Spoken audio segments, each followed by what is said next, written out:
"What on earth is this? My children, on a kitchen shelf, dancing like circus clowns?" The roar of Alexander Steele's voice ripped through the marble halls of his mansion like a crack of thunder at midnight. The polished kitchen, usually silent after hours, glowed with a soft golden lamplight. And there, balanced on the wide counter shelf like two little kings on their thrones, his 2-year-old twins laughed with a soundless joy only they understood. Their small hands beat the air, clumsy but full of life, as the young maid spun before them. Amira Johnson's bare feet tapped lightly against the tiled floor. She twirled with grace that betrayed more than servanthood, the grace of someone who had once lived and breathed dance. She clapped her hands, not for music, but for rhythm, guiding the twins' eyes to her movements, their bodies swaying to vibrations only she knew how to create. Though born deaf, the children felt it, the pulse of joy, the silent music of movement, and they laughed, reaching for her as if she were their music. Alexander stood in the doorway, broad-shouldered, dark suit still crisp from the late board meeting he had left behind. His steel-gray eyes narrowed. To him, this was chaos. To him, his children looked endangered, perched above polished marble floors. To him, a maid had forgotten her place. "Get them down this instant," he barked, his fury filling the room. Amira froze mid-spin, but she didn't flinch. She didn't cower. Her chest rose and fell as she caught her breath, her hand still hovering near the twins. Their little fingers reached for her sleeve, eager for the game to continue. They did not see their father's rage. They only saw the woman who brought them laughter when their world was silent. Alexander's jaw tightened. To the world, he was the CEO of Steele Enterprises, a billionaire whose signature could shift markets. To his staff, he was a cold man who valued efficiency over humanity. And to his own children he rarely held, he was a figure who appeared in shadows, whose presence was more rumor than reality. Now, seeing them laugh with the maid, he felt not delight, but insult. Amira, only 24, stood still, her dark eyes steady. She knew what this looked like to him: overstepping, recklessness. But she also knew what it meant to them: freedom. She had been a dancer once. She had learned how vibration, movement, and light could become a language. For the deaf, she had shared that gift quietly, secretly, because no one ever expected a maid to give more than silence. The twins giggled louder, clapping tiny hands without sound, as if mocking their father's thunder. Their joy clashed with his rage, filling the kitchen with two truths: a billionaire's authority and a maid's quiet defiance. The narrator's voice cut through the tension. He thought he had caught a maid overstepping, but in the next few minutes he would discover a truth that would shatter his arrogance and change his children's lives forever. Amira Johnson's life had never been one paved with comfort. Born and raised in one of the rougher corners of Atlanta, she was brought up not by her parents but by her grandmother, Loretta, a woman with iron will and gentle hands. Loretta stitched clothes for neighbors, baked bread for the church, and kept a roof over their heads with little more than determination. She also gave Amira her most enduring gift: wisdom. "Grace isn't about music, child," she would tell her, brushing Amira's hair before school. "It's about being seen when the world tries to ignore you." Those words carried Amira through every hardship, embedding themselves deep within her soul. As a child, Amira found her freedom in dance. A local community center offered free workshops on weekends, and while other kids played ball or stayed glued to TV screens, she was the one who pressed her palms against the floorboards, feeling every beat of the music echo through her bones. By 12, her body moved like water, fluid, resilient, unstoppable. Teachers whispered that she had a gift. They told her she could go far, maybe even earn a scholarship. But life had other plans. When her grandmother fell ill and her younger siblings needed food and shoes, Amira gave up her dream of becoming a professional dancer. She left behind the competitions, the bright lights, the applause, and instead picked up cleaning supplies. She worked in laundromats, diners, and eventually as domestic staff in one of the wealthiest homes she had ever seen, the Steele Mansion. For Alexander Steele, Hiring Amira had been a matter of convenience.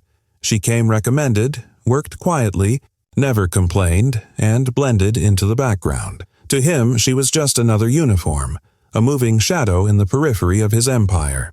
But to his children, she was something else entirely. The twins, Noah and Nia, had been born into wealth unimaginable to most, but also into silence.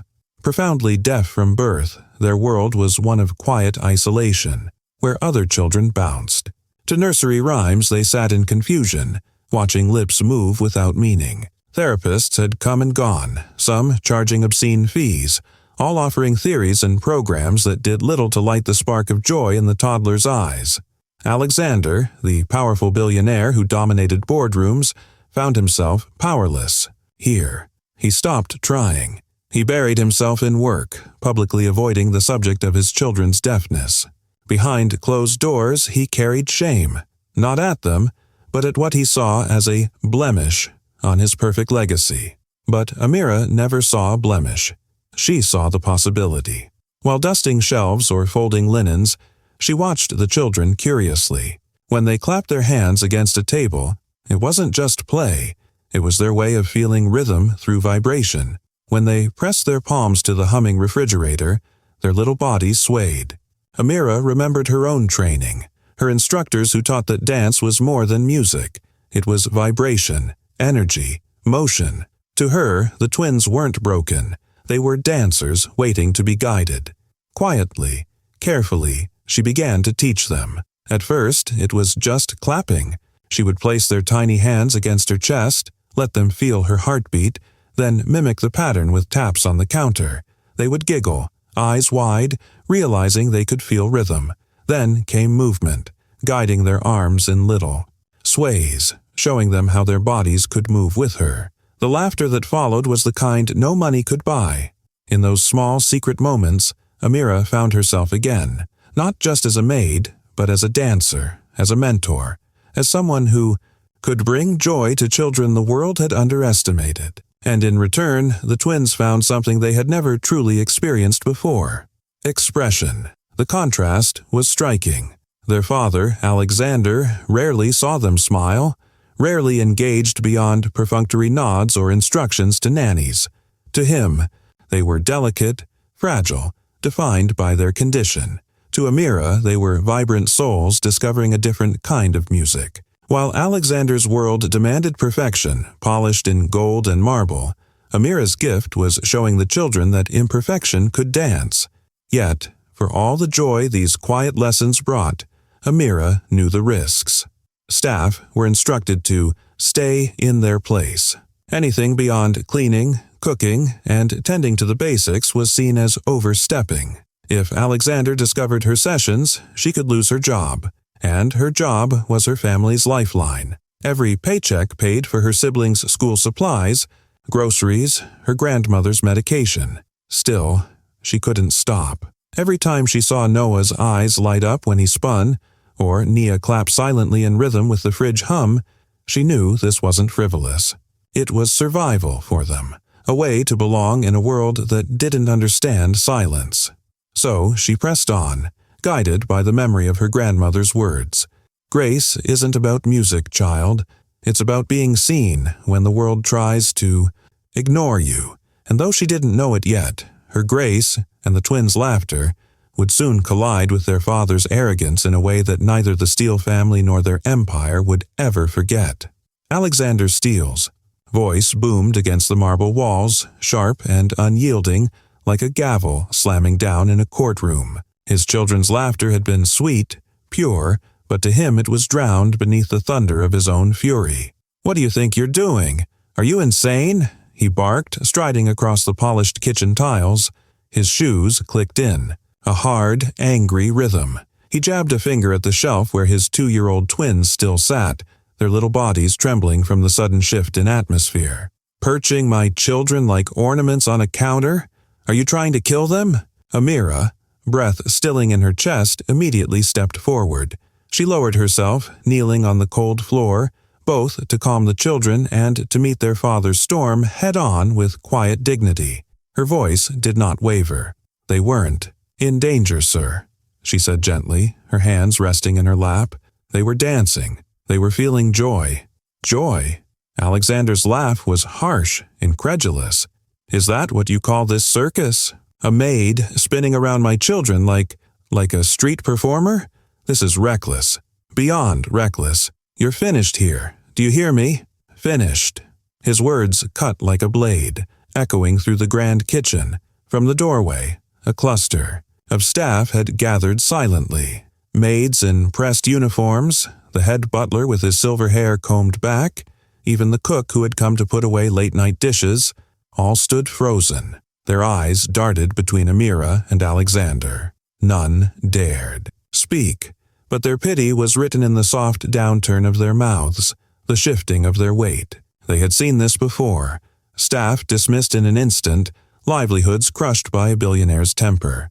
Amira inhaled slowly, steadying herself. She did not plead. She did not beg. Instead, she lifted her chin just enough to meet his glare. "Sir," she said softly, "your children cannot hear music. They feel it, through vibration, through movement. I was only helping them find a way to express what's already inside them." Her words only seemed to fuel his rage. Alexander's hand sliced through the air as if cutting her explanation to ribbons. "Don't you dare lecture me on my children. You're here to clean floors, not to play teacher or artist. Don't mistake kindness for authority." At his raised voice, the twins startled. Noah's bottom lip quivered, and Naya's wide eyes glistened with tears. Then, almost instinctively, both little ones reached their arms toward Amira. They leaned, away from their father's booming voice, their tiny hands desperate to find the comfort of the maid who had given them laughter only moments before.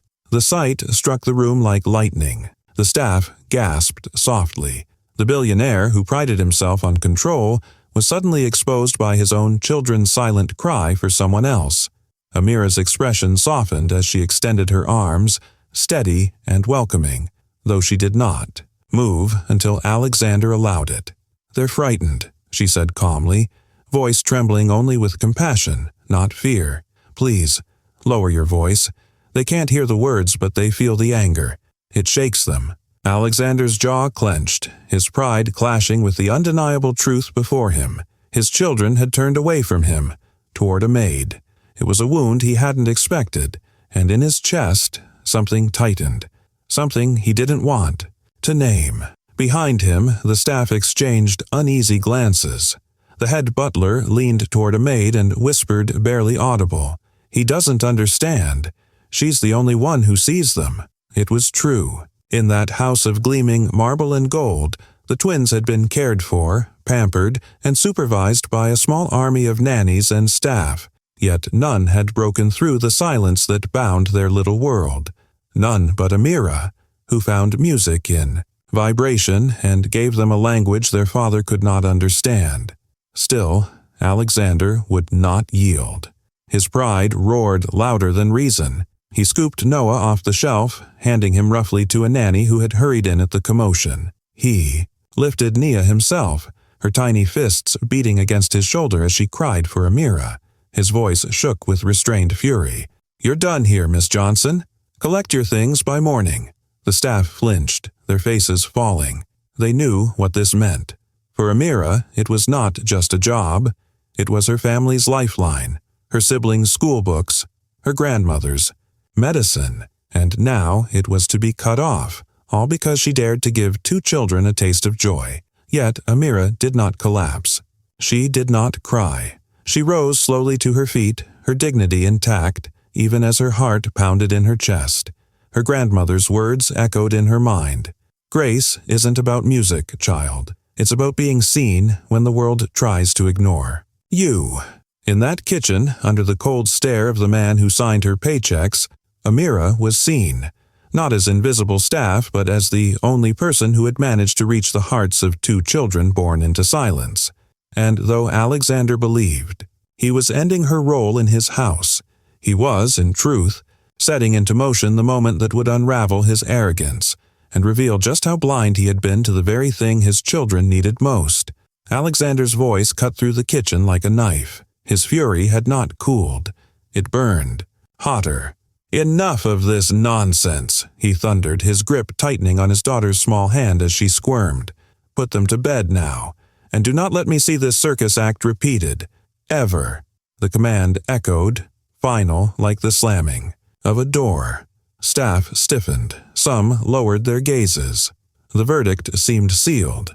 Yet, in the corner of the room, Amira's eyes burned with something she had never dared show before. She straightened her shoulders. For the first time, she looked Alexander Steele directly in the eye, her voice steady but firm. "Sir," she said, each word deliberate, "your children cannot hear music, but they can feel it." Tonight, for the first time, they felt alive. The billionaire's jaw tightened. No one in his employ had ever dared speak back to him. "Alive?" he spat, voice dripping with disbelief. "Balancing them on a shelf like fools is alive? You presume to tell me what my children need?" "Yes," Amira said simply. Gasps rose from the doorway where Staff hovered. The audacity of it hung heavy, almost unthinkable. But Amira didn't flinch. She walked past him, gently beckoning the twins closer. Little Noah, wiping silent tears from his cheek, clung to her skirt. Nia reached eagerly, her tiny hands grasping for Amira's sleeve. Alexander's fury cracked into something else. Confusion, perhaps even fear. He was losing them, and he knew it. Amira knelt on the tiled floor, facing the twins.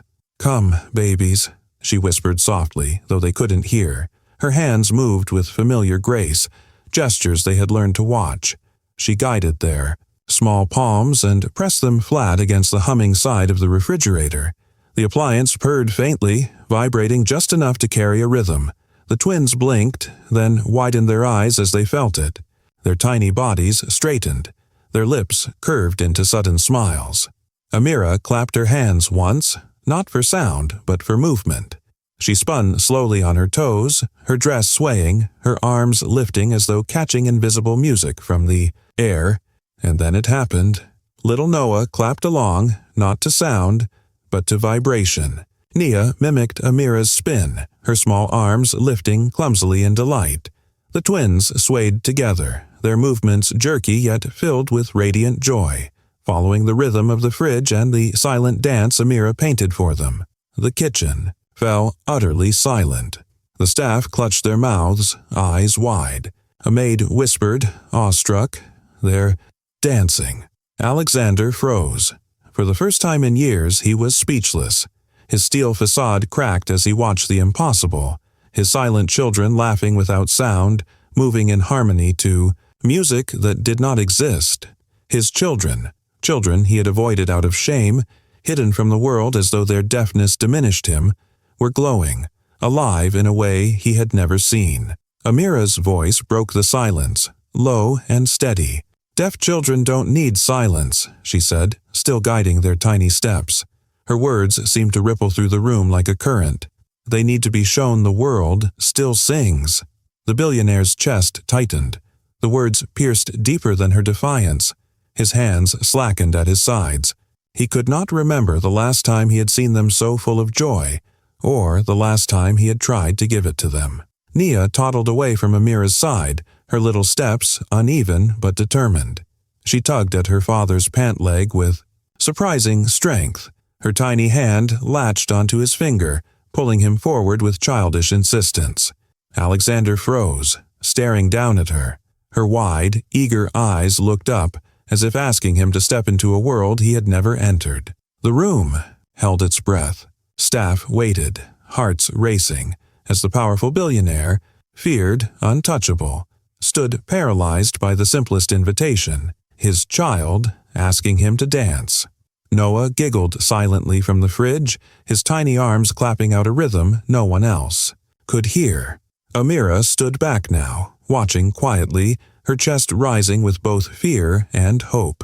Alexander's throat tightened. His mind raced. He had signed billion-dollar deals, crushed rivals, controlled empires, yet he had never once truly connected with his children. And here, in the hum of a refrigerator and the twirl of a maid's skirt, they had found life without him. The shame hit him like a tidal wave. He reached down slowly. His massive hand, always clenched in power, now trembled as it closed around Nia's tiny fingers. She pulled him forward, toward Noah, toward Amira's quiet, defiant stage.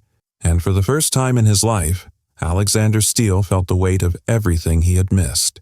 The kitchen air still hung heavy, as if even the chandeliers upstairs had frozen in disbelief. Alexander Steele, the man whose very name inspired fear in boardrooms and loyalty in markets, bent his knees.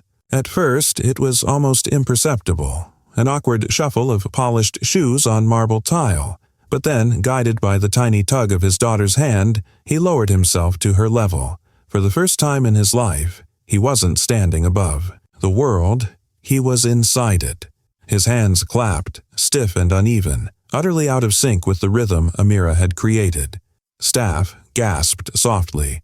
A butler muttered under his breath, "He's clapping?" For years they had watched this man stride through halls like a storm, but never had they seen him do something so disarmingly human. Amira didn't move, didn't smirk. She simply held the twins steady, her eyes soft, guiding them with gentle gestures. Noah laughed silently, his arms flailing with excitement at seeing his father join. Nia squealed, a soundless burst of joy, and stomped her feet, pulling Alexander closer into their silent game. It was clumsy, it was imperfect, but it was theirs. When the rhythm finally slowed, Amira scooped the twins into her arms. Their tiny heads nestled against her shoulder, exhaustion overtaking joy. Within moments, they were asleep, safe and content. The room softened into silence again, but this time it was not awkward or cold. It was reverent. Alexander watched them, his breath heavier than usual, his chest rising as if carrying a weight he hadn't known he bore. His voice was lower now, stripped of its arrogance. "I thought you were overstepping," he admitted, his words meant for Amira alone. "Instead, you showed me my children." The honesty of it startled even him. Amira bowed her head slightly, not in servitude, but in respect. "They only needed someone to see them, sir," she whispered. Her grandmother's words echoed silently within her. Grace is about being seen when the world tries to ignore you. For a long moment, Alexander didn't move. Then, in a gesture that sent ripples through the staff huddled at the doorway, he reached out, not to scold, not to command, but to carefully touch his son's tiny hand as it curled against Amira's shoulder. Noah stirred, then relaxed again. The billionaire's jaw trembled. He quickly straightened as though remembering himself, but the image could not be undone. They had all seen it. The great Alexander Steele humbled by the simplest truth, love he could not buy, only witness. Days later, whispers swirled through the mansion and into the city. Everyone expected Amira to be dismissed, her defiance punished, but instead, Alexander shocked them all. In a rare press announcement, he stood with the twins perched quietly at his side, their hands resting in his. At the edge of the stage stood Amira, dressed not in her maid's uniform but in a simple navy dress. Cameras flashed furiously. Reporters leaned in. Alexander's voice carried over the crowd. "For years, I believed providing wealth was enough for my children. But someone reminded me that children do not live on wealth. They live on love, on recognition, on dignity." He paused, his steely gaze landing on Amira. "That someone is Amira Johnson. From this day forward, she is not merely staff in my home. She is the official dance and developmental aid to my children." A murmur rippled across the room. Investors shifted. Journalists scribbled. Staff, back at the mansion, wept quietly watching the live stream. Amira bowed her head slightly, but her eyes glistened. She had not asked for recognition. She had only given what came naturally.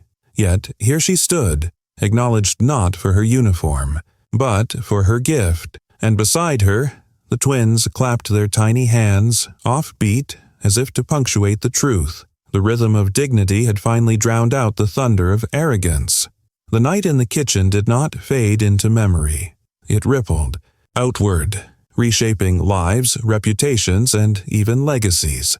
For Amira, what began as a quiet moment of compassion blossomed into a calling. With Alexander's support, she launched a small program that taught dance and rhythm therapy to deaf children. What she had once practiced in secret with the twins became a framework, using vibrations, touch, and movement to unlock joy for children whom the world often overlooked. Within months, her program had drawn the attention of educators and pediatric specialists. Doctors marveled at how her methods encouraged motor development and social connection. Teachers spoke of her classes as breakthroughs, where children who had withdrawn into silence began to laugh and interact through dance. The story caught fire beyond classrooms. Local news first ran a feature on the maid who danced with silence. National broadcasters picked it up. By the end of the year, Amira was invited to conferences, her program funded not just by Alexander, but by universities and global health organizations. For Alexander, the transformation was even more startling. A man once known as ruthless, feared for his cold efficiency, suddenly became a face of advocacy. In one of his most watched interviews, he sat with his twins on his lap and admitted, "For years, I was ashamed of what I didn't understand. But my children aren't broken. They are extraordinary, and they taught me, through Amira, that silence is not emptiness. It's another kind of music." The statement shocked the business world. This was a billionaire who had built his empire on dominance, suddenly speaking with vulnerability. Investors who once saw him as untouchable now saw him as human, and rather than weaken him, it strengthened his influence. Families of children with disabilities praised him. Advocacy groups partnered with his company, and his foundation pledged millions toward inclusive education and therapy programs worldwide. The social impact was impossible to ignore. Headlines: declared, "Billionaire learns to dance in silence." Editorials debated how wealth and power could change when guided by humility. Parents wrote letters thanking Amira for giving them hope, and then came the viral moment that cemented it all. A staff member had quietly recorded the scene that started everything. The twins clapping their hands on the kitchen shelf as Amira twirled in the glow of lamplight, their father storming in, then slowly clapping along. The clip leaked online, and within days it had tens of millions of views. Hashtags surged. Your dance without sound, your grace speaks, your silent joy. Comments poured in from around the world. I cried watching this. I have a deaf child. Thank you for showing the world their beauty. This is what dignity looks like. What was once a moment of fury had become a global lesson. Amira, once invisible in a maid's uniform, became a symbol of grace. And Alexander, once cold as marble, was now remembered as the billionaire who learned to clap off beat with his children and found his humanity in the silence. He thought he had caught a maid overstepping, a servant, daring to trespass on boundaries she should have known better than to cross. But instead, he caught a glimpse of love he had never known. In a kitchen meant for silence, a young woman's grace revealed what all his billions never could, that joy does not need music, it only needs dignity. That night, a man who ruled boardrooms was humbled by the laughter of two deaf children. A woman, dismissed as invisible, showed him the rhythm of humanity, and a family once fractured by pride found its heartbeat again. Because in truth, the loudest lessons are not shouted in meetings or signed in contracts. They are whispered in acts of dignity, carried in the hands that lift children higher, and spoken through the love that refuses to be silenced. True wealth is not counted in shares, but in love. True strength is not in power, but in dignity. True downfall is arrogance that blinds us. To both. If this story touched your heart, subscribe for more stories of Black excellence, justice, and dignity that change lives.